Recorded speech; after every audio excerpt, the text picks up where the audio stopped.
Remue ménage.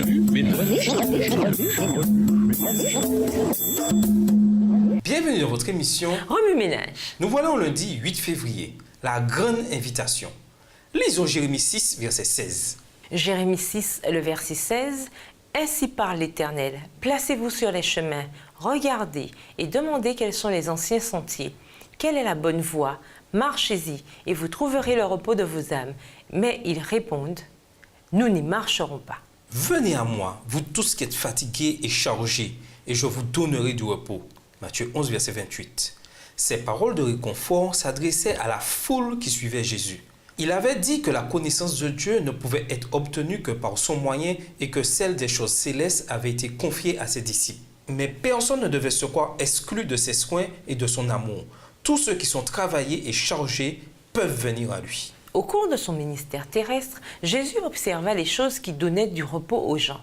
Il vit que de nombreuses personnes se confiaient en leurs biens, tandis que d'autres pensaient que leur position dans le milieu politique ou religieux pouvait leur procurer sécurité et bien-être. Malheureusement, ces choses ne peuvent en aucun cas égaler le repos que procure l'acceptation du Christ en tant que sauveur. Ne tenant aucun compte de ce fait, pharisiens, sadducéens et scribes continuèrent leur quête du repos dans une perspective purement mondaine. Les scribes et les pharisiens, malgré le soin qu'ils apportaient à se conformer à des formes religieuses, éprouvaient des besoins que leur rite pénitentiel ne pouvait satisfaire. Les péagers et les pécheurs avaient dans leur cœur un sentiment de défiance et de crainte, même alors qu'ils paraissaient se contenter de plaisirs sensuels et terrestres. Jésus considérait avec pitié les âmes en détresse, les cœurs oppressés, ceux dont les espoirs avaient été déçus et qui s'efforçaient d'apaiser les aspirations de leur âme par des jouissances terrestres. Il les invitait tous à trouver en lui le repos.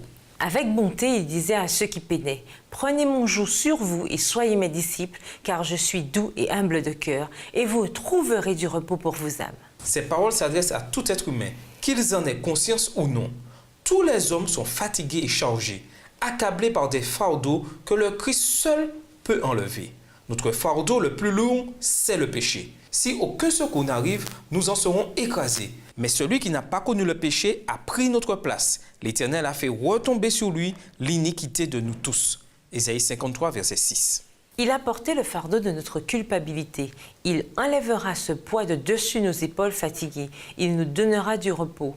Il se chargera également du fardeau de nos soucis et de nos douleurs. Il nous porte sur son cœur et nous invite à nous décharger sur lui de tous nos soucis.